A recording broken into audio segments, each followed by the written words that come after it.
Dando continuidade à história, Roma aos pés da cruz.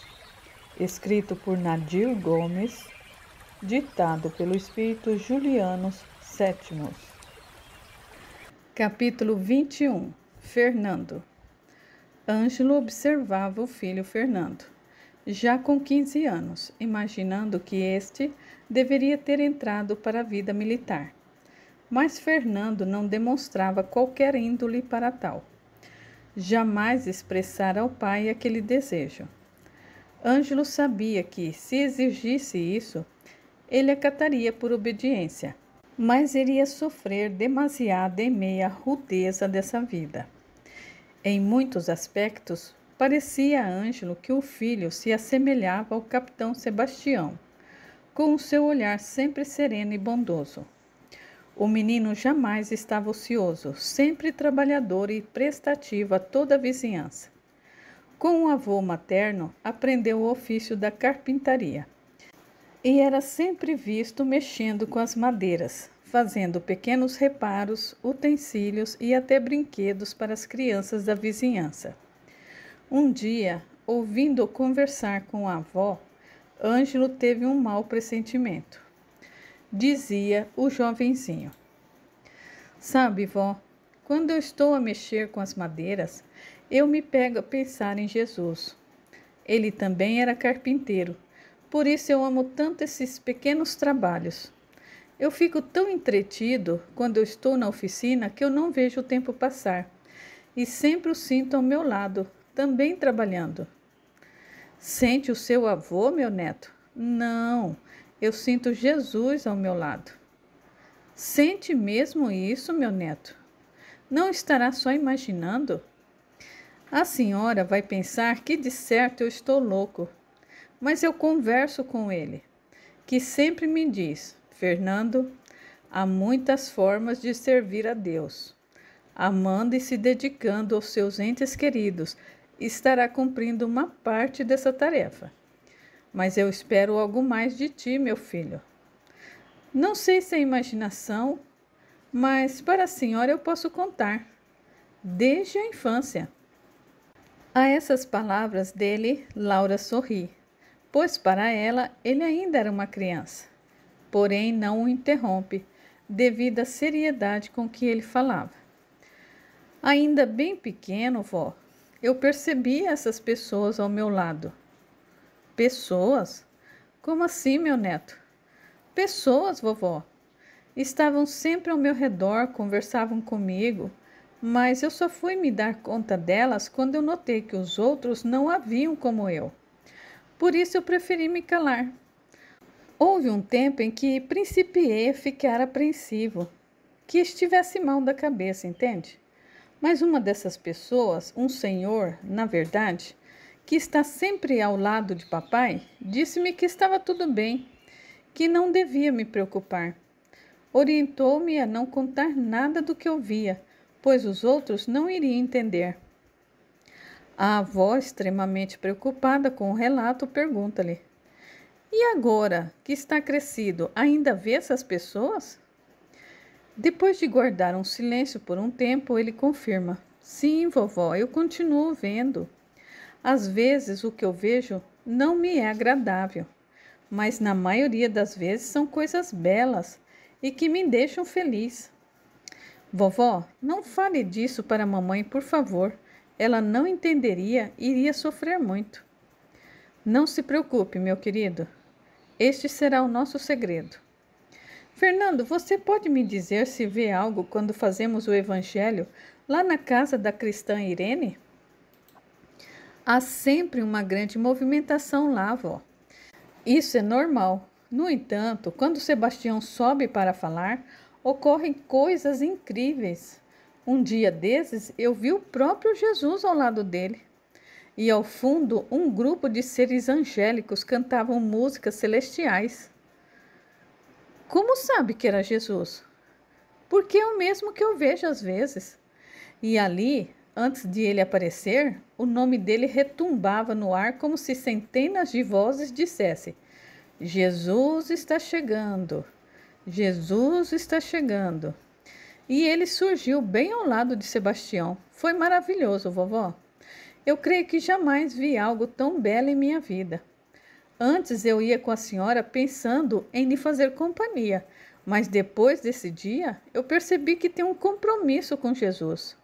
O meu objetivo aqui na Terra não é viver para mim e ter uma família, uma profissão, lutar para ter algo, mas viver para servir Jesus como Ele determinar. Emocionada, a avó lhe diz: meu querido neto, eu não sei se eu me entristeço ou se eu me alegro por você. Servir Jesus também é o meu desejo, mas em contrapartida eu trago o coração atrelado aos amores da terra, que são vocês, a minha querida filha, que me é especialmente cara, pois eu sei o quanto necessita de mim. Então eu me vejo entre a vontade natural de largar tudo e seguir Jesus, como assim fizeram os apóstolos. Mas eu sou constrangida, por amor, a ficar perto daqueles a quem eu amo. Eu gostaria de, ao menos uma única vez, ver as maravilhas que você vê, meu neto. Eu fico feliz por você, e daqui em diante orarei para que consiga seguir o determinado pelo nosso amado Mestre Jesus. A tudo isso, Ângelo ouviu, sentiu um nó na garganta, e lágrimas lhe afloraram aos olhos. Desceu para o cubículo das costuras, que estava vazio àquela hora, e ali chorou amargamente, percebendo que a vida, dali para frente, não iria ser fácil. Sentia a ânsia de subir, falar com o filho e impedi-lo de seguir a avó nos círculos cristãos, mas uma força maior o paralisava. E nesse desalento, sentiu uma mão suave passar pelos seus cabelos, um perfume inesquecível a evocar lembranças da mãe querida, que se fora há tanto tempo. Tinha certeza absoluta de que ela estava ali, ao seu lado. Chorou sentidamente até estancar toda a saudade, toda a falta que ela lhe fazia. E por fim entrou num torpor e se viu fora do corpo, abraçado por ela e pelo pai. Vamos, meu querido, queremos lhe mostrar algo, diziam eles. Rapidamente subiram aos céus, e Ângelo se viu pairando sobre o grande circo romano, lotado de pessoas numa gritaria insana. No centro, uma cruz erguida, e nela uma bela jovem amarrada, esperando o suplício final. Aos pés da cruz, um homem também amarrado e vários lanceiros dispostos ao seu redor, amparando-o fraternalmente. Sua mãe lhe diz: veja, Ângelo, ali está aquele que hoje é o seu filho Fernando. Lembra-se? É Valério. Ele e Elisa pereceram aqui, nesse dia, e morreram para o mundo, mas renasceram em glória para o Espírito. Hoje os dois seguem juntos, trabalhando ativamente pela implantação do Evangelho cristão na terra. Ela radiante em espírito, ele humilde e submisso na carne. Mais uma vez aceitaram o sacrifício por Jesus. Em grande sofrimento, Ângelo só conseguia balbuciar: meu Deus, eu vou perder o meu filho. Que será de nós? Que será de Liz? Ela não suportará. Acalme-se, meu querido, nós estaremos com vocês. Precisa ser forte, pois ela vai necessitar muito do seu apoio, meu filho, diz-lhe a mãe. Ângelo, muito em breve a sua vida vai sofrer mudanças, precisa aceitar. Também o seu capitão sofrerá o martírio. Está chegando a hora, e ele sabe. Aceite as medidas que ele vai tomar, pois será o seu benefício e de seu cunhado, esclareceu o pai. Angustiado, ele começa a sentir vertigens e principia a retornar para o corpo, mas ainda ouve o alerta amoroso de sua mãe. Não sofra, meu querido. Tudo sempre é para o bem maior. Confie em Jesus e terá forças para seguir adiante. Nós estaremos sempre com você. Lembre-se do seu amigo de longa data, Antares. Ele segue passo a passo, auxiliando. Nós te amamos muito, meu filho. Ângelo desperta daquele sono com plena lembrança de tudo que viu e ouviu. A partir daquele dia, passa a viver com a certeza de que algo iria acontecer. Busca o cunhado e, ansioso, coloca-o a par do que sonhou, mas esse lhe diz: Ângelo, não se deixe levar por essas más impressões. Sonhos não são reais, você sabe disso. Só que não foi um sonho, Flávio. Eu estava plenamente lúcido de tudo o que se passava. Estou procurando uma solução para salvar a minha família. Eu tenho pensado em sair da força militar de Roma. Ir para onde, Ângelo? Questiona o cunhado alarmado. Para qualquer lugar onde possamos viver sem temores. Em meio àquelas preocupações, ele vai procurar a orientação com o capitão, que o recebe atencioso como sempre. Então, o que o preocupa, meu amigo? São tantas as questões que o melhor seria me perguntar o que não me preocupa. Ainda é sobre sua filha? Isso também, mas ultimamente minha mente está no meu filho. E por que isso? Ele é um bom rapaz. Creio que jamais vai lhe dar qualquer motivo para inquietação. A questão é justamente esta. Ele é bom demais para esses nossos tempos. Temo pelo seu futuro. Como o capitão o olhasse sério, sem interrompê-lo, ele decide por contar o que ouvira do filho, bem como o sonho que tivera dias antes. Veja bem, Ângelo, eu creio que cada um de nós tem um destino. Sei que eu posso parecer insensível falando assim, entretanto, o que parece um mal a você, para ele pode não ser, ou melhor, pode ser a vitória que aqui ele veio buscar. Quando olhamos a vida somente pelo prisma da terra, muita coisa parece injusta. Mas se entendermos que somos mais do que isso aqui, que continuamos a nossa existência mais além, acabaremos por aceitar certas ocorrências. E embora possam nos trazer sofrimentos, creremos firmemente que elas serão momentâneas, mas nos renderão grandes bênçãos, verdadeiras conquistas espirituais. Os tesouros da terra são efêmeros, perecíveis, mas os tesouros do Espírito, esses são eternos, e uma vez conquistados, jamais o perderemos. Talvez o seu filho seja um dos que optou pelo tesouro verdadeiro. Seja o que for que venha a ocorrer no futuro, não se revolte ou maldiga Deus. Antes, agradeça, pois a verdadeira vitória não é a conquista material, meu amigo, mas sim aquelas que conseguimos levar adiante apesar de tudo conspirar contrariamente e de que o mundo ainda não entende e nem aceita. O cristianismo verdadeiro vivenciado é um desses tesouros. O mundo ainda não o aceita porque não consegue entendê-lo. E em vista disso, alguns mais destemidos dispõem-se a se doar, a doar até a própria vida se necessário, para que a maioria, tocada pela fé ardente daqueles, desperte da letargia espiritual em que vive, abrindo-se para a verdade maior, a luz do nosso verdadeiro e único Deus. Nós somos todos filhos de um mesmo Pai. E, malgrado nos escravizarmos e nos matarmos uns aos outros, chegará o dia em que teremos aprendido a viver em comunhão fraterna, amando-nos como verdadeiros irmãos. Talvez hoje isso nos pareça algo muito distante, mas esse dia virá, esteja certo disso. O importante, todos entenderemos finalmente quem somos nós, o porquê da nossa existência e para onde estamos caminhando. Sim, assim será. Capitão, o senhor fala de maneira difícil de aceitar. Como entenderemos algo que não vamos vivenciar? Pois se essa transformação vai demorar para ocorrer, com certeza morreremos sem vê-la.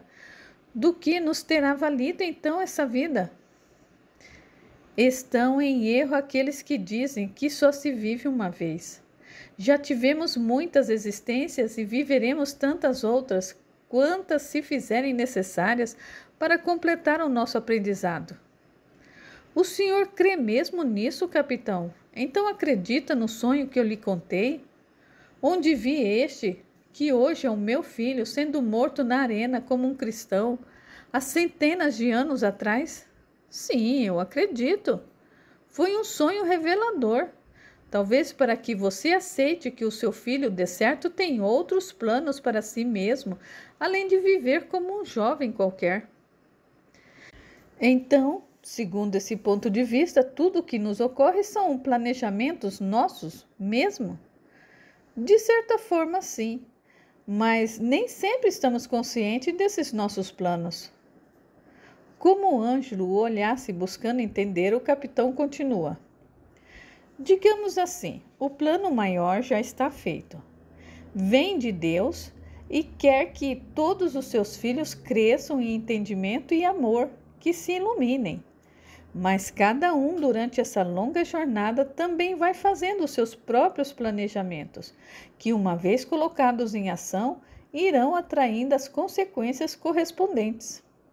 Então, será bom entender que temos a liberdade de agir, e ela não interfere no plano maior de Deus, pois agindo dessa forma ou de outra, finalmente atingiremos a reta final traçada por Ele. Mas também teremos de assumir as responsabilidades pelas nossas escolhas, e é por conta delas que poderemos adiantar ou atrasar a chegada a essa reta final, que é a da perfeição, entendeu? Eu creio que sim, embora o Senhor tenha me dado material para muitas reflexões. É assim mesmo, Ângelo. Crescemos de dentro para fora, e não o contrário. Como pensa a maioria? Refletir nos leva a avaliar o que é bom ou não para nós. Enfim, nos auxilia nas escolhas corretas para o nosso proceder. Os dois guardam silêncio por alguns instantes até que o capitão o interrompe dizendo: Ângelo, eu necessito tomar algumas providências, pois o meu tempo também está chegando. Como assim, senhor? Você verá seu tempo. Eu quero que me prometa, por você e pelo seu cunhado Flávio, que seja o que for que me ocorrer, vocês não se envolverão.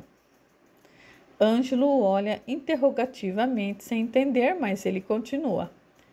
É como eu disse, cada qual tem o seu caminho, e a despeito de como ele seja, nos pertence. Eu tenho sentido que algo grave se aproxima, não só para mim, mas para muitos desses meus irmãos em Cristo.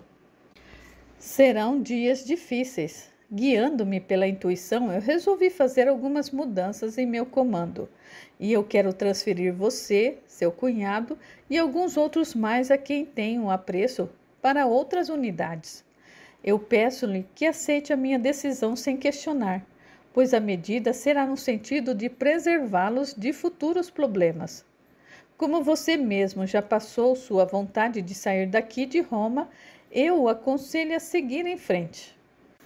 Não será preciso sair da vida militar se não quiser. Eu posso transferi-los para alguma cidade, estado, algum lugar pequeno e calmo, como preferir. Não gostaria de abandoná-lo, senhor. Meu amigo, o que eu tenho de passar, ninguém passará por mim. Portanto, de modo algum você estará me abandonando. Fique tranquilo. Se é assim, eu gostaria mesmo de ir-me daqui. Eu temo pelo meu filho. Ante as suas palavras, o capitão olha-o profundamente antes de lhe responder. Pelo seu filho não poderei fazer nada, pois ele já fez a sua escolha. Está entregue às instâncias maiores que as minhas. Mas siga em frente, meu amigo. Se sente em sua alma o desejo de se afastar daqui, vá. Acharemos um lugar calmo, tranquilo, onde poderá viver com a sua esposa em relativa paz. Perante as palavras ambíguas do capitão, Ângelo sente que os seus receios em relação ao filho tinham fundamento, inclusive pelas palavras dos pais, no sonho, em relação ao próprio capitão, fato que Ângelo viu por bem calar. Despediu-se, ficando acertado que procurariam um local adequado onde ele pudesse continuar servindo Roma, algo que o capitão, devido à sua alta patente, poderia facilmente arranjar. Ângelo começa rapidamente a avaliar possibilidades, trocando impressões com o cunhado. Flávio passa suas más impressões para a esposa, que por sua vez transmite-as ao irmão Guilherme. Assim, como se fosse algo já planejado, todos sentem aquele anseio de sair de Roma, indo para uma localidade onde a vida pudesse ser mais amena. Era uma intuição, uma apreensão subjetiva pelo que estava por desabar em cima dos cristãos e dos simpatizantes daquela causa nobre. Como prometera, o capitão consegue transferi-los para uma pequena unidade militar que guardava as fronteiras da Turquia, justamente onde Eulália possuía alguns parentes afastados. Somente Laura não se entusiasmava em sair de Roma. Quanto a Fernando, vivia em silêncio. Para Ângelo e Liz, uma nuvem lhes ofuscava aquela ideia de futura liberdade.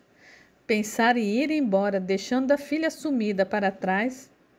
Entre mentes, tudo começou a correr vertiginosamente. Saídas transferências, Ângelo e Flávio se viram obrigados a se debandarem para um novo posto na longínqua Turquia. E Guilherme se incumbiu de ir resolvendo as pendências, vender a chácara que Ângelo herdara do tio, a casa da família de Liz e a grande vila de Eulália, para comprarem novas moradas alhures. Em ali chegando, os cunhados de imediato simpatizaram muitíssimo com os parentes de Eulália, que os receberam de braços abertos, ansiosos por notícias da capital romana. Gentis concordaram em hospedá-los até que conseguissem moradia própria. Assim, eles não precisaram ficar alojados no rústico acampamento dos poucos soldados. O lugar, bonito, aprazível e calmo, era muito diferente da agitada e barulhenta capital imperial. Estavam há apenas 3 meses naquele novo posto, quando receberam notícias de que o capitão Sebastião havia sido preso, acusado de ser um cristão. Ângelo, desassossegado, tem ímpetos de retornar a Roma, a ver se poderia fazer algo em prol de Sebastião, e Flávio tenta dissuadi-lo. Que pensa você poder fazer, Ângelo? Eu não sei, Flávio. Só não podemos abandoná-lo à própria sorte. Você mesmo nos disse que ele já previra certos acontecimentos, que seria melhor nos afastarmos de Roma. Com certeza, ele já sabia o que iria lhe acontecer. Ângelo, aquele homem parece saber tudo, presente, passado, futuro. Você sabe o quanto eu devo a ele. Eu daria a minha vida para salvá-lo se isso fosse possível. Mas ele mesmo não disse que cada um de nós tem o seu destino, que ninguém haveria de passar por ele aquilo que lhe competia? Sim, eu sei de tudo isso, mas me parece inacreditável tal ocorrência. Sebastião é pessoa benquista pelos 2 governantes de família patrícia. Como pode ter sido preso? Por isso mesmo, eu penso que os 2 diarcas devem estar estarrecidos e furiosos com a acusação. Já pensou? Sebastião, preferido dos 2, muito conhecido, respeitado, de repente denunciado como um cristão, e nós 2 sabemos que a acusação é verdadeira. Eu não posso aceitar que ninguém faça nada por ele. Quem sabe alguém importante do estado ou da família possa fazer algo. Mas nós, meu cunhado, que poderíamos fazer? Seríamos presos com ele. Não foi para fugir de tal contingência que viemos para tão longe? Ângelo se dá por vencido ante as palavras de Flávio, mas passa os dias inquieto e amargurado. Em Roma, Guilherme buscava acelerar o desfecho dos negócios, visto a agitação que tomou conta da cidade depois da prisão de alguém tão importante quanto o capitão Sebastião. Este passava os dias sendo visitado por eminentes romanos, que tentavam de tudo a fim de dissuadi-lo de sua crença e renegá-la. Contudo, o capitão, demonstrando controle sobre si mesmo e tranquilidade diante da sua situação, sempre se reafirmava na fé.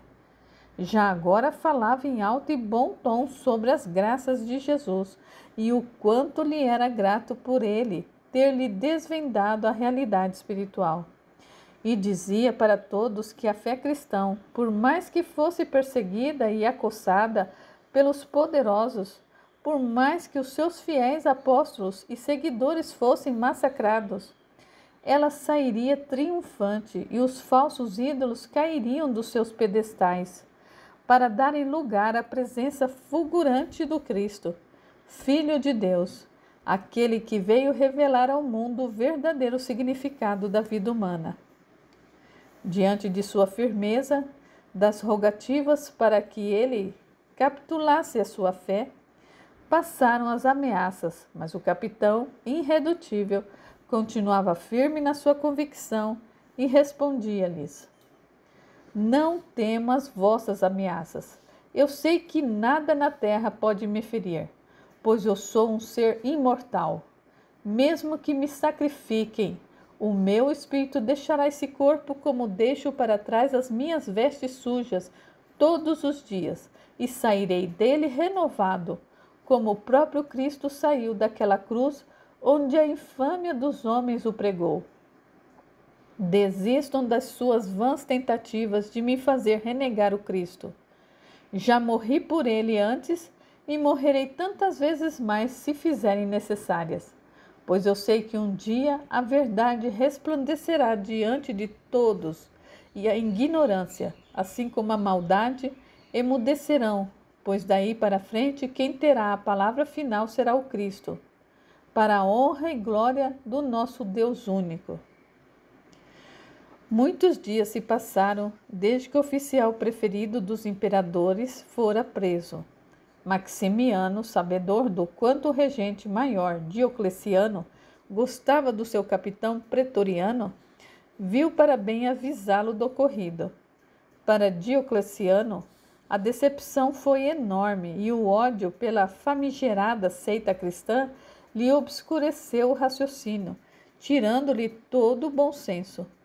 Ordenou a Maximiano que tentasse por todas as vias fazer com que Sebastião renegasse o Cristo. E se esse continuasse intransigente quanto à capitulação de sua fé, ele mesmo viria do Oriente para julgá-lo e levá-lo à condenação. Que Sebastião servisse de exemplo a todos os que ousassem seguir o famigerado e herege Nazareno em suas sandices. Demonstrava assim que ninguém estava isento de sofrer as penalidades necessárias, nem mesmo o mais querido dos afetos, se ousasse profanar Roma com a fé malévola dos cristãos. Tomadas essas resoluções, dias depois chegava aos dois cunhados, em palavras grafadas pela própria Laura, a descrição de como se dera a execução do capitão. Depois de um tumultuado julgamento à frente do Palácio Imperial, onde antes ele mesmo era o responsável pela sua guarda, foi levado para a Via Ápia, uma das principais avenidas de Roma, despido de suas vestes de capitão da pretória romana, amarrado a um tronco seco e imediatamente flechado por um grupo de soldados. Dado por morto, foi ali mesmo largado ao abandono. Assombrado e indignado com a notícia, Ângelo tinha ímpetos de partir para Roma, fazer algo de prático, mas o que poderia fazer ele? Diante dessa impotência, sofria terrivelmente.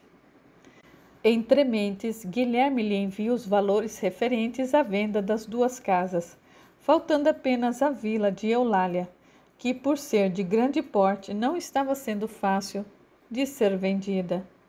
Enquanto isso, todos se encontravam alojados lá. Em comum acordo, decidem comprar uma só moradia, que fosse grande e confortável, assim como a vila de Eulália, onde todos pudessem viver juntos. Somente essa ocupação o impede de pedir licença e se debandar para Roma.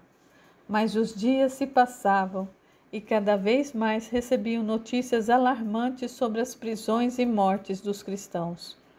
Tendo conseguido negociar uma grande propriedade que deveria ser apropriada por todos, nada mais o segura ali.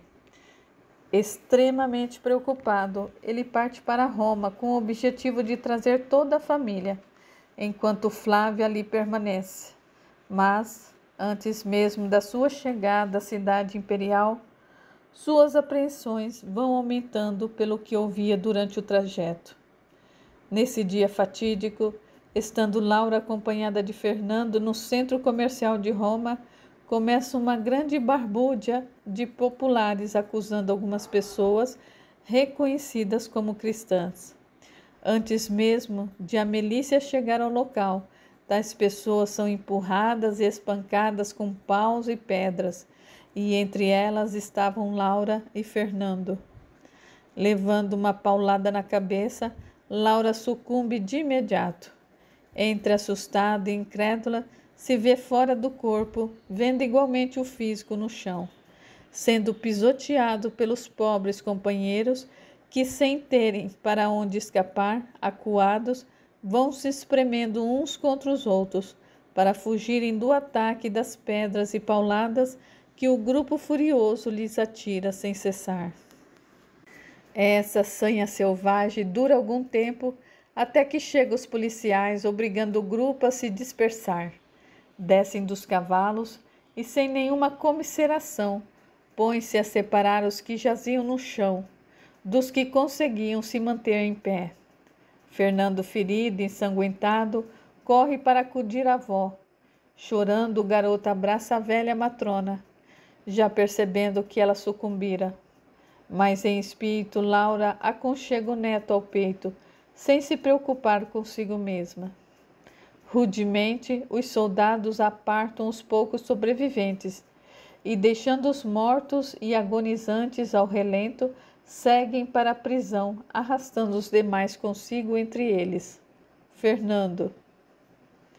Aos poucos, o menino sai do torpor, percebe a situação melindrosa em que se encontra e começa a orar fervorosamente, entregando-se às mãos de Jesus. Uma tranquilidade e indescritível calma toma conta dele. Fernando passa a perceber toda a movimentação espiritual em derredor. Sentindo o sofrimento da avó, que o acompanha, ele começa a dialogar com ela mentalmente.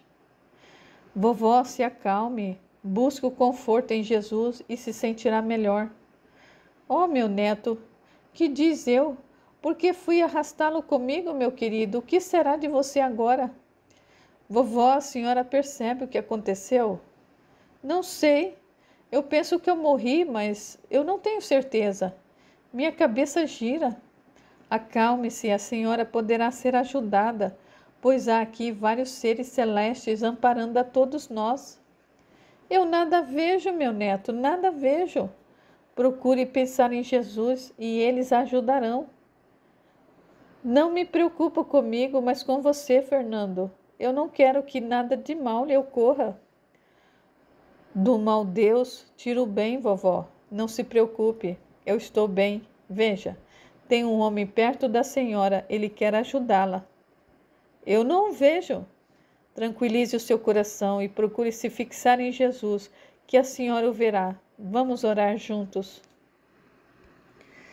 E o jovem se entrega à sentida prece, buscando harmonizar as suas forças, bem como ajudar a sua avó, que, devido ao desprendimento repentino e por estar muito preocupada com ele, não conseguia a lucidez para concatenar as suas ideias e perceber o que lhe ocorrera. Aos poucos, ela começa também a perceber toda a movimentação no local, inclusive o homem ao seu lado. Como se sente, minha irmã? Quem é o Senhor? Um apóstolo do Cristo? Sim, um simples trabalhador, minha irmã. Aqui estou para auxiliar estes que, como você, foram chamados a dar testemunhos da fé a favor do Cristo. Eu estou me sentindo leve, sem o peso do físico, mas muito preocupada com a sorte desse meu neto. O que será dele, meu senhor? Por favor, ajude-o. Ele está sendo ajudado, minha irmã. Na verdade, ele está muito bem, melhor que muitos servidores que, ao chegar a hora final, acovardam-se e titubeiam em continuar a tarefa escolhida. O meu neto não pode morrer, Senhor. Que será da minha filha se vier a perder a mãe e o filho de uma só vez? Ela não suportará. Você teve sua prova, irmã, e ela terá de passar pela dela igualmente. Mas perceba que, assim como você está recebendo amparo, ela também receberá. Jamais estará só. Deus não desampara nenhum dos seus filhos. Você não quer vir conosco, minha irmã? Poderá tratar dessa ferida na sua cabeça. Eu não posso abandonar o meu neto nessa situação. Está bem, ficaremos com você. Mas a irmã precisa tentar se manter equilibrada. As coisas têm que seguir seu curso natural. Prometo que tentarei, meu senhor. Mas não se afaste de Fernando nesse momento. Assim, eles acompanham a pequena caravana, que logo chega ao seu destino, com os prisioneiros sendo jogados em sua cela sórdida, Fernando, demonstrando amadurecimento e lucidez inigualável, busca animar e fortalecer os companheiros de infortúnio. Nada temam, amigos, os seres de luz estão aqui conosco, diz para um e para outro. Por que não fazem um milagre e nos liberta então? Inquire uma jovem tomada pelo terror. Você crê em Jesus, meu irmão? Pergunta Fernando. Sim, eu sempre busquei segui-lo. Então, ele mesmo não disse que o seu reino não era desse mundo? Assim está escrito. Então, não devemos temer essa última hora. Mas eu não estou preparado para morrer. Eu nunca pensei que passaria por isso. Acreditei que o serviria até a idade chegar. Eu tracei planos de fundar uma igreja em lugar inóspito, mas não de passar por isso, ser espancado por essas bestas feras em forma de gente. Mas, meu irmão, devemos buscar servir a Jesus como ele determinar, como ele achar melhor. Caso contrário, serviremos a nós mesmos e não a ele. Quando fazemos o que nós desejamos, nem sempre estamos seguindo os ditames do Mestre, pois o que mais alto fala ainda em nós são os desejos egoísticos e pessoais. Alguns de nós usam o nome do Mestre, mas estão trabalhando em favor do orgulho e da vaidade. Anseiam ainda pela supremacia do poder. Querem brilhar como grandes trabalhadores, sempre à frente das multidões, porém nunca na obscuridade. São aqueles a quem o Mestre se referiu quanto a fazer caridade, que à luz do dia e à frente dos fiéis deslumbrados daria uma grande soma, mas na solidão com o miserável não daria uma moeda sequer. São estes que, em vencendo os umbrais da morte, reclamarão da situação em que se encontram, e a esses Jesus perguntará: irmãos, estáveis no mundo, tendo a oportunidade de trabalhar em meu nome, como usaste o seu tempo? A quem buscaste servir? E mesmo que eles, sem se preocuparem em se autoanalisarem, responderem prontamente: buscamos te servir, Senhor. Jesus certamente lhe responderá: não, meus amigos. O pouco que serviste o fizeste para enaltecer as vossas figuras perante os demais. Fizeste por ostentação e fortaleceste ainda mais o vosso orgulho e a vossa vaidade. Em verdade, esqueceste o que aprenderam em meus evangelhos. Os herdeiros dos benefícios celestiais são os mais simples e humildes de coração. Então ele lhes dirá: voltem então, pois Deus, em sua infinita misericórdia, dará sempre uma nova oportunidade a quem lhe pedir.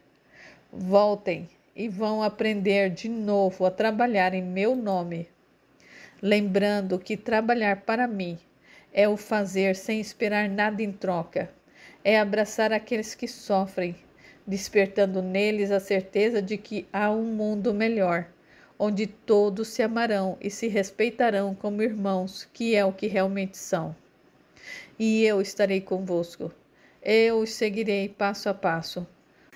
Portanto, meus irmãos e servidores amados, jamais vos esqueçais de que fora da caridade não há salvação. É a caridade a mais poderosa ferramenta para o vosso entendimento do que é servir a Deus.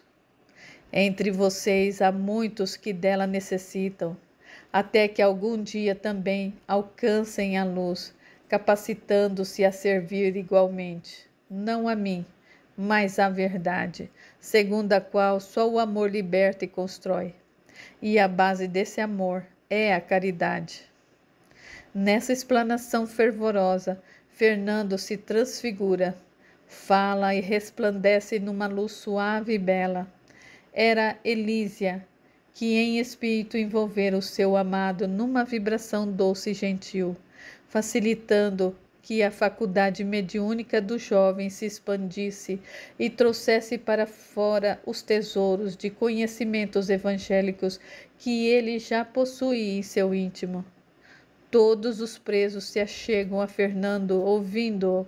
Enquanto isso, os espíritos servidores de Jesus buscam auxiliar, fortalecendo-os para que o que estava por vir. Naquela mesma noite, aqueles seres sofridos, mas esperançosos, são levados para fora e conduzidos a um pátio. Num sumário julgamento, é perguntado a cada um se desistia da seita nazarena ou preferiam a morte. Todos trêmulos, mas fortalecidos por Fernando, que permanece até aquele momento confortando-os, esquecido de si mesmo, respondem, ainda que titubeantes, que preferem ficar com Jesus. O magistrado condena-os a serem chicoteados até a morte. Grosseiramente são amarrados às estacas, e a cada sequência de 10 chibatadas é perguntado novamente a cada um se renegam o maldito Nazareno. O primeiro a quem perguntam é Fernando, que sem temores responde: como hei de renegar Jesus, que é o todo amor, para aceitar essas leis injustas que matam sem piedade os filhos do mesmo reino, apenas porque querem ter a liberdade de viverem o que lhes vai à alma? Jamais hei de renegar o Mestre. Eu o amo com todas as minhas forças e o servirei para todo sempre. Então morra, cão maldito! Grita o raivoso soldado, e com brutalidade o chicoteia sem dó ou piedade. Fernando, buscando reunir toda a força do íntimo, pensando assim fortalecer os companheiros de provação, começa a cantar um louvor a Deus, e assim continua cantando. Os companheiros tentam segui-lo, mas as forças morais são menores que as dores. E daí a pouco só se ouve os seus gritos, mas em meio a este terror, uma única voz a cantar. Todos os que assistem ao horrendo espetáculo, inclusive os soldados, não acreditam no que veem. O corpo do garoto é uma massa disforme, mas ele continua cantando. Em dado momento, o soldado que o chicoteava vai até ele e, agarrando os cabelos cacheados, levanta a cabeça pendida e Fernando olha, um olhar límpido, sereno e tranquilo, onde 2 lágrimas rolam, e o soldado percebe que o jovem chora não por si ou pela dor que sofria, chora por ele, cuja função era de causar dor e sofrimento em outro ser humano. O soldado deixa cair o chicote e cambaleia. O seu superior, crendo que ele se cansara, chama outro para tomar o seu lugar. Mas aquele velho soldado nunca mais seria o mesmo. Nunca mais se esqueceria daquele olhar cândido, ainda infantil, que o olhara sem recriminação. E Fernando canta, canta, até que as forças se esvaem, e lá pelas 300 chibatadas a voz cessa e o corpo cede. Ele é o último a morrer, e até o final canta o seu amor a Jesus e a Deus. Capítulo 22. O desespero de Liz. Na vila, Liz se encontra desesperada com a derrota dos entes queridos. Os amigos foram informados do ocorrido, mas não sabem como contar-lhe. No auge do desespero, ela lhe diz: "Chega! Não suporto mais ficar aqui com as mãos atadas. Aconteceu alguma coisa com mamãe e Fernando. A noite já vai alta e eles não chegam. Quer vocês queiram ou não, eu vou ao centro comercial buscar notícias deles." "Aguarde mais um pouco, Liz", diz Guilherme, tentando contê-la. "Tenha calma, Ângelo está para chegar e irá ver o que ocorreu." "Não, eu não posso ficar aqui sem fazer nada, esperando o Ângelo chegar. Eu tenho que fazer algo, afinal é minha mãe, é meu filho." Nesse exato momento, o Ângelo chega. Colocado a par das notícias sobre as perseguições aos cristãos, seu coração estremece, pois já na viagem chegaram até ele notícias de muitas perseguições e morte de cristãos, por onde quer que passasse. Ante os fatos alarmantes, ele sente um peso enorme lhe desabar nos ombros e se deixa cair no divã. Liz, em desespero, se põe a gritar: "Ângelo, o que você está fazendo? Por que está aí a sentar? Não escutou o que falamos? Mamãe e o nosso filho estão desaparecidos desde essa manhã." "Calma, Liz, calma." Ele lhe diz: "Sim, Liz, não percebe que Ângelo deve estar muito cansado depois de uma longa viagem?" exclama Eulália. Ela então se deixa cair de joelhos, abraçando as pernas do esposo e, deitando a cabeça em seu colo, se põe a dizer: "Perdoe-me, Ângelo. Sei que deve estar fatigado, mas eu estou muito nervosa. Eu não sei por que aqueles dois tiveram que sair. A nossa capital está fervilhando desde que mataram o capitão Sebastião. As pessoas parecem ter enlouquecido. Temos ouvido tantas barbaridades.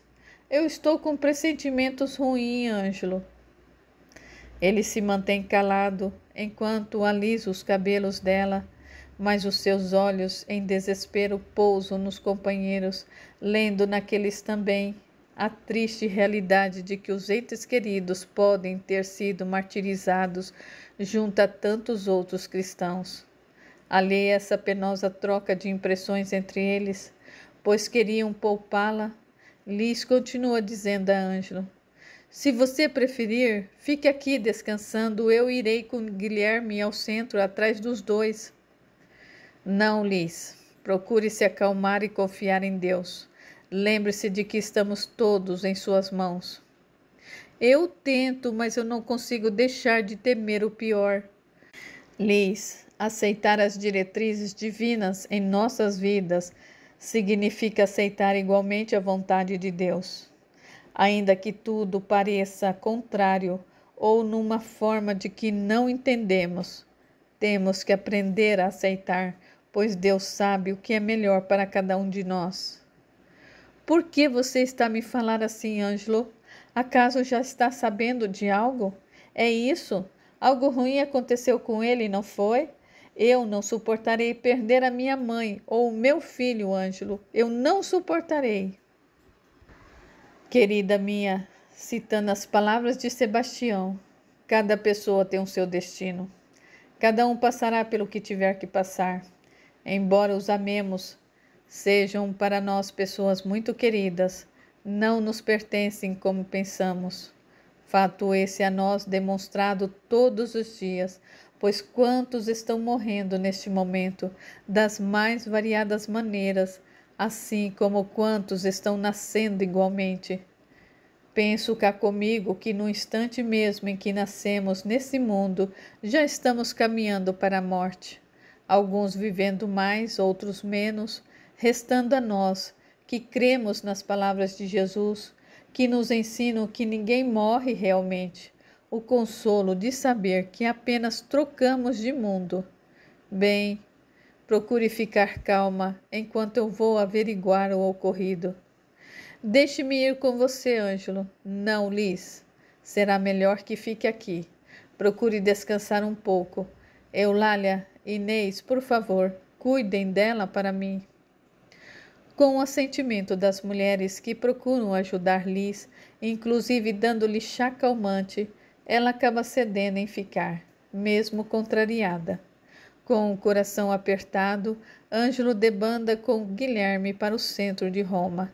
Seriam 2 horas de galope, e pelo caminho já iam recebendo, pelos passantes, bem como de alguns pretorianos conhecidos de Ângelo, informações do que havia ocorrido. Um desses, antigo companheiro e servidor de Sebastião, alerta Ângelo. Se é como você diz, meu amigo, que a sua sogra e seu filho podem estar entre as vítimas desse dia, peço-lhe que haja com calma e razão. Caso contrário, bem poderá você e o resto dos seus familiares acabarem presos igualmente. Eu só sei dizer que as coisas estão feias para os cristãos, pois se os diarcas não aceitaram ou perdoaram o capitão que era afeiçoado deles, não perdoarão ninguém mais. Muito cuidado, meu amigo. Agradeço o alerta, companheiro. Em chegando ao centro comercial, já não havia ninguém por ali. A maldade, depois de insuflar os incautas ao mal, assim que consegue os seus intentos, costuma fugir, temerosa das responsabilidades ante as práticas maléficas. Assim, de forma até fácil, Ângelo chega aos corpos dos entes amados. Apenas alguns guardas montavam plantão junto ao local onde vários corpos estavam amontoados. Ao se dar a conhecer, o responsável olha interrogativamente. A quem procura aqui, oficial? Busco minha sogra e o meu filho, que para cá vieram esta manhã, a fim de fazer compras. São cristãos? Interroga o servidor, encarando-o. De forma alguma, são apenas pessoas comuns. Então, por que os procura aqui? Já os procurei por toda parte sem os encontrar. Como me relataram sobre este ocorrido aqui hoje, peço que me deixem verificar os mortos, pois eles podem ter sido confundidos com os cristãos. Companheiro, você sabe que Roma não costuma se confundir. Contudo, como esses que aí jazem foram pegos pelos populachos, podem sim ter alguns entre eles confundidos com os hereges. Fique à vontade para conferir. Usando de toda a sua força moral e auxiliado por Guilherme, os dois encontram o corpo de Laura e, mais afastado entre os corpos dos supliciados, o de Fernando. Entre lágrimas, Ângelo o abraça enquanto Guilherme vai conversar com o responsável, notificando-o do encontro. Aquele, então, aproxima-se de Ângelo, que ainda se encontra abraçado ao corpo do filho. Com que, então, os encontrou? Firmando-se nas últimas reservas íntimas, ele busca se recompor para responder ao homem. Infelizmente, sim. São os meus familiares. Sinto muito. Leve-os logo, pois se ficar para amanhecer, você terá que preencher papelada, bem como dar explicações por esse rapaz que você diz não ser um cristão. Foi o último a morrer e até o final cantou o hino ao seu Deus. Apresse-se, caso contrário, acabará tendo problemas. Um dos soldados, compadecidos da dor pungente daquele pai sofrido agarrado aos despojos do filho, uma massa sanguinolenta na qual só se podia reconhecer ali um ser humano pelo belo e delicado rosto, emoldurado pelos cabelos encaracolados, única parte que restava intacta, poupada da fúria das chibatadas. Aproxima-se com um manto e auxilia Ângelo a enrolar nele o filho amado. Enquanto isso, Guilherme conversa com o responsável pela guarda local, certificando-o de que eles não eram cristãos. Embora lá no íntimo se remoesse por não poder gritar quanto ele era grato a Deus pelos benefícios prestados à irmã pelas mãos caridosas do capitão cristão, martirizado dias antes em nome do Cristo. Diante do sofrimento de Ângelo, o próprio oficial também se dispõe a auxiliar, buscando retirar Laura em meio aos corpos, a fim de se verem o mais rapidamente possível longe daquele horror todo. Ansiavam que os familiares viessem logo buscar os seus, para ficarem livres e poderem ir para suas casas descansar. Mas muitos daqueles corpos sequer seriam retirados, pois o medo faria com que fossem renegados pelos familiares, devido ao receio de virem a sofrer as mesmas penalidades, o que não era de todo impossível. A época citada tornou-se um dos momentos mais tormentosos da era cristã, quando famílias inteiras pereceram pela sua fé, ou, num outro extremo, familiares entregavam os próprios entes a fim de salvarem a si mesmos. Num futuro longínquo, essa época ficaria conhecida como a última grande perseguição aos cristãos. Ângelo, naquela triste tarefa de acondicionar os corpos da sogra e do filho numa carroça, obtidas às pressas, chora pela amarga perda de Laura, mulher que sempre lhe fora qual uma verdadeira mãe, e chora pelo filho, pelo triste fim de alguém que não chegaria à idade adulta. Nunca mais ele veria o sorriso bondoso, tampouco os olhos serenos do menino, a atendê-lo quando chamava. Mas Ângelo chora sobretudo ao pensar que chegaria em casa levando aqueles 2 corpos para Liz, em vez da mãe, sempre tão forte e generosa a ampará-la, e do filho amado, o companheiro prestativo de todas as horas, com o qual aquela mãe se consolava ao compará-lo com a filha egoísta, que não conseguia amar e tampouco conviver em família, preferindo ser a criatura errante e perambular pelo mundo. O que seria daquela mãe sem os 2 seres amados que lhe eram o esteio e a fortaleza para sua alma sensível e frágil? Enquanto isso, na vila, Inês e Eulália, compadecidas da situação de Ângelo, que iria trazer os corpos e ainda ser o autor da triste notícia a Liz, resolvem prepará-la para a situação. Diz-lhe Inês: Liz, minha querida, você tem que ser forte. Como disse Ângelo, cada um de nós tem o seu destino. Por que você está me falando assim, Inês? Temos de estar sempre preparados, pois não sabemos o que teremos de enfrentar à frente. Não fale assim, Inês. Eu já estou com terríveis pressentimentos. Nós temos de aprender a confiar em Deus, não só quando tudo está bem, mas principalmente quando o sofrimento advém. Este é o momento da provação. Sabemos que esse nosso mundo é efêmero. Nada do que construímos aqui será para sempre. E não se esqueça das palavras de Jesus: o meu reino não é desse mundo. Então, minha querida, os que partem, tendo aceitado as divinas diretrizes do nosso Mestre, com certeza estarão indo para um mundo onde quem reina é o Cristo. Ao contrário deste, onde reinam todos os tipos de maldades e tormentos. Devemos, sim, ficar felizes quando os nossos entes queridos se entregam com fé e devoção ao Mestre, e não chorarmos a partida deles, pois com certeza, pelo menos, deixaram de sofrer. Inês tem razão, Liz. Querermos reter junto a nós aqueles a quem amamos quando Jesus os está chamando para perto de si é egoísmo.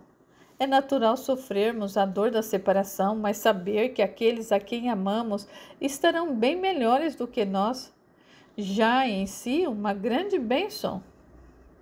Diante das palavras delas, Liz desata a chorar, balbuciando: Não precisam falar mais nada. Os meus 2 amados estão mortos, não é? Como as duas se entreolham sem responder, Liz se entrega ao choro sentido. Oh, minha mãe querida, que é eu de fazer sem a senhora? Por que há de partir assim e ainda levar o meu menino? O meu querido Fernando. Jamais haverá na terra alguém tão doce e tão amoroso igual a você. Ó Senhor Jesus, por que não tiveste piedade de mim, me deixando ao desamparo sem os meus dois amados? Liz, você não está sozinha. Tem a nós, querida. Tem o seu esposo que a ama com extremada dedicação. Tem o seu querido irmão. Não, Liz, você não está só, minha filha, exclama Inês.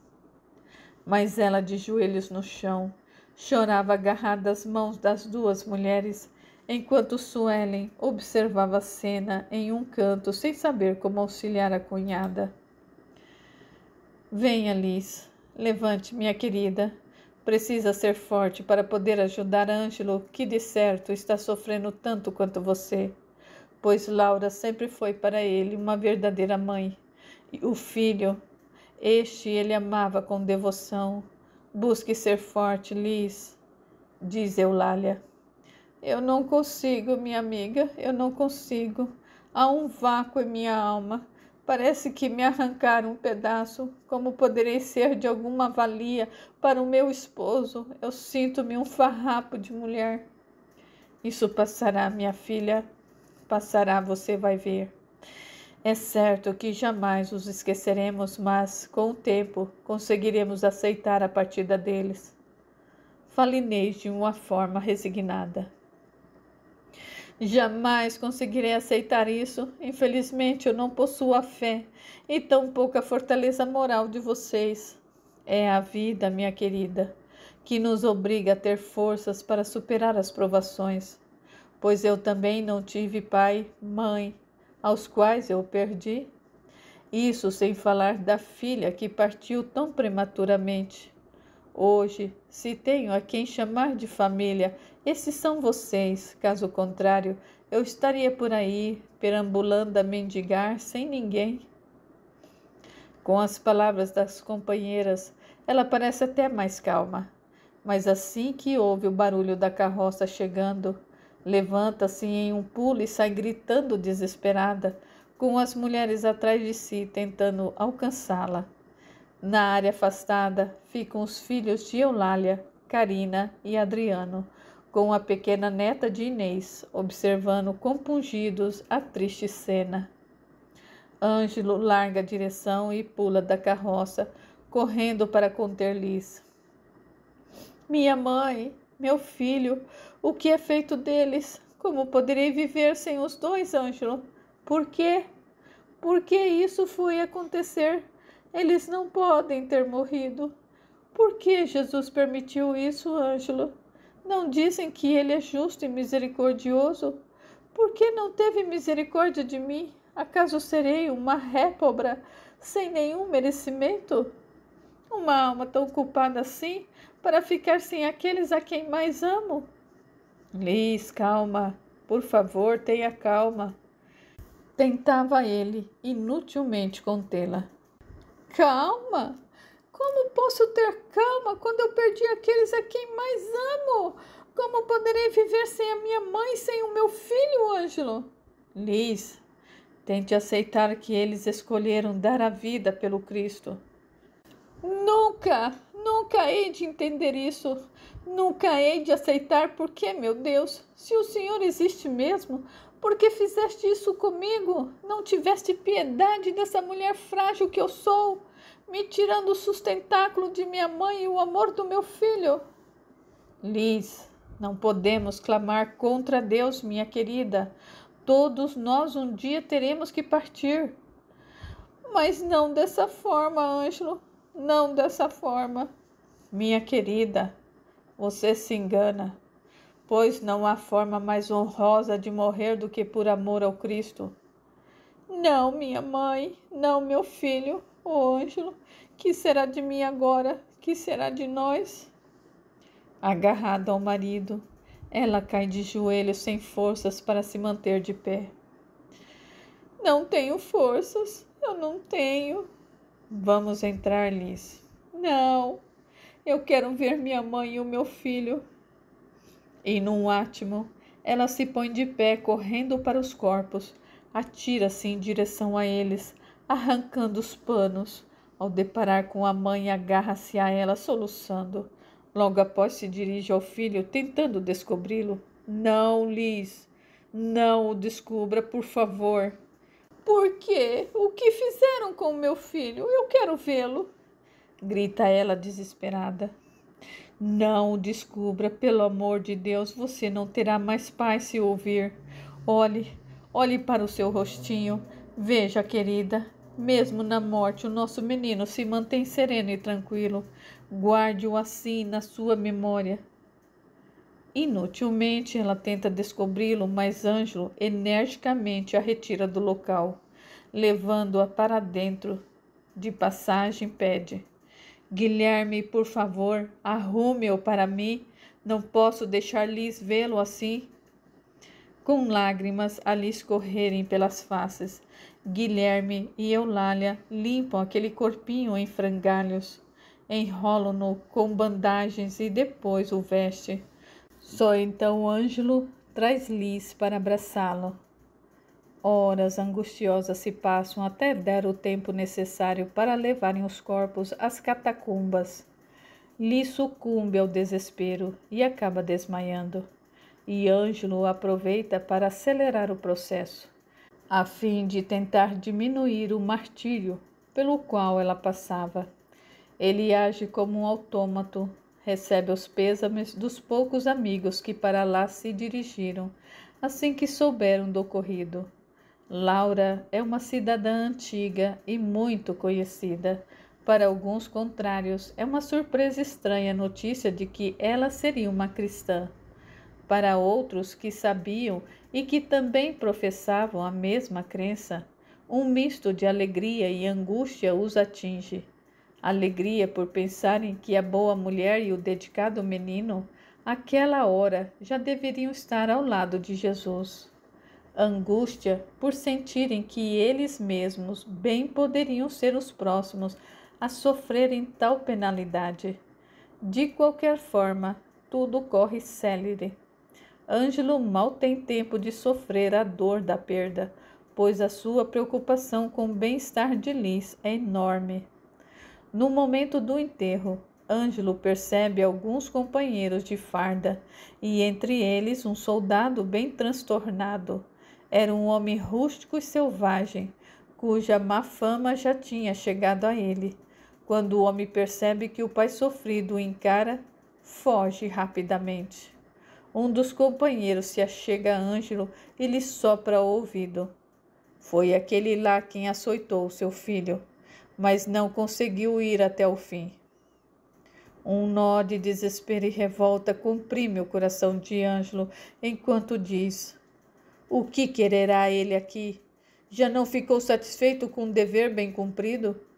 Ele não está nada bem. Dizem que se transformou por ter cumprido tal ordem. Encerrada aquelas providências, Ângelo retorna à vila dos amigos, onde Liz jazia no leito numa situação melindrosa.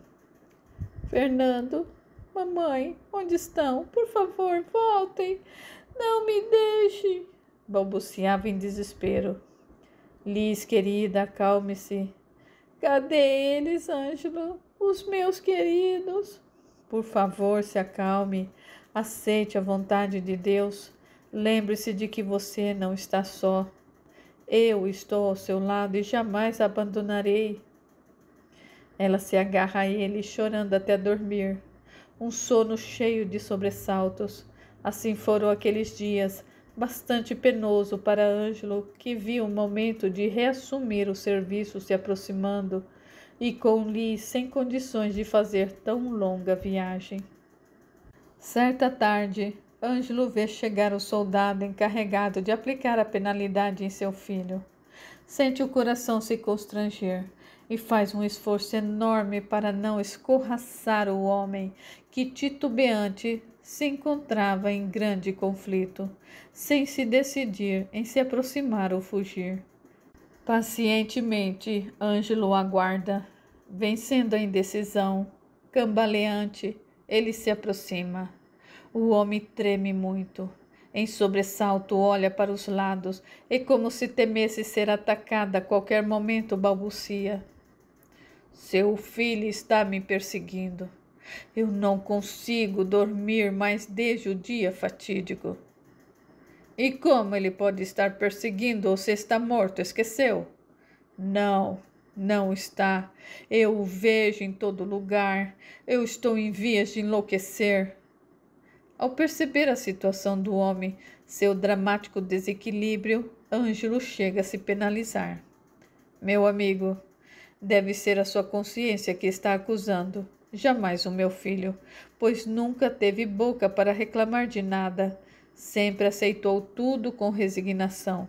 E, embora eu não estivesse presente para protegê-lo, eu tenho certeza de que não foi diferente no momento de sua morte. Ele não morria. Não morria. Por quê? Por mais que eu chicoteasse, ele continuava cantando. Ainda escuto a sua voz em meus ouvidos. O meu filho sempre foi um menino diferente e especial. Eu deveria ter desconfiado de que não viveria muito tempo. Este mundo ainda não está preparado para conviver com pessoas especiais como ele, ou como o capitão Sebastião. São pessoas de uma envergadura moral tão grande que amedrontam seres inferiores e infelizes como nós. Daí o mundo querer acabar com eles, pois sente que eles trazem ventos com prenúncios de mudanças, e as mudanças aterrorizam os que não querem mudar. Por isso mataram Jesus, mataram seus apóstolos e continuam matando seus seguidores até hoje. O que os move é o medo, o pavor de terem que se adaptar a um novo mundo que se delineia no horizonte. Com as palavras de Ângelo, intuídas pelas presenças espirituais, o homem se acalma e passa a falar com mais coerência. Eu olhei o seu filho nos olhos. Desde então eu não tive mais paz. Mas por quê? Ele o condenou? Não. Exatamente por isso, eu não vi em seus olhos o terror daqueles que estão sendo supliciados, tampouco ódio. Não. Ele se manteve impassível, diria até sereno, mas sendo açoitado, tendo o corpo todo retalhado. Nem em um soldado eu vi tamanha coragem, quanto mais em um menino. Eu creio que não era só coragem, mas espírito de aceitação. Ele cantou louvores até não aguentar mais. Desabafa o homem com o olhar perdido naquela cena, a qual ele se mantinha preso. Depois, deixando-se cair aos pés de Ângelo, exclama: me perdoe, eu imploro. Não me amaldiçoe, pois eu só estava cumprindo o meu dever. Você também é um soldado e bem sabe que não podemos fugir ao dever. Jamais o amaldiçoarei. Como Jesus disse, não devemos pagar o mal com a mesma moeda. Entretanto, ouso dizer que, mesmo no cumprimento do dever, não devemos fugir da nossa consciência. Mais vale deixar de cumprir ordens que vão contra a índole dos que depois passar a viver em conflito conosco. Eu digo que jamais senti tal coisa. Já matei muitos homens e jamais eu sofri por eles. Na verdade, eu nem sei bem o que é sentir. Se esse desespero que se abateu sobre mim é sentir, eu prefiro viver sem isso. Pois eu já creio que vivemos exatamente para desenvolver o sentimento. Se a morte do meu Fernando serviu para despertar o sentimento em um único ser, eu tenho certeza de que deve ter valido a pena para a evolução espiritual dele. Isso tudo é muito confuso. Sou só um combatente que sobrevive se defendendo ou matando. Jamais parei para analisar essas questões. Mas agora eu me sinto transtornado e amedrontado. Eu não sei mais o que farei da minha vida. Ângelo o olha verdadeiramente penalizado. Com a confissão do homem, toda a revolta e dor que sentira com a morte violenta e ultrajante do seu filho se acalmam. Ele percebe ali a forte atuação dos irmãos maiores. que conduziram aquele homem até ele, não para agravar o seu sofrimento, mas para lhe mostrar um ser violento e endurecido se quebrar, se dobrar perante a grandeza de um menino que morreu louvando Jesus. Lágrimas descem pela sua face, e ele se dirige ao homem que jazia prostrado em seus pés. Levante-se, meu amigo, nada tenho a lhe perdoar. Eu tenho certeza de que tampouco Fernando o culpa. Ele aceitou passar por esse sacrifício. Vá e esteja em paz. Procure reavaliar a sua vida e as suas ações. Só isso que eu lhe peço.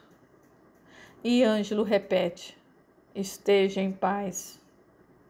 Demonstrando alívio e lucidez, o homem se despede e parte. Ângelo fica observando-o até sumir no horizonte, meditando.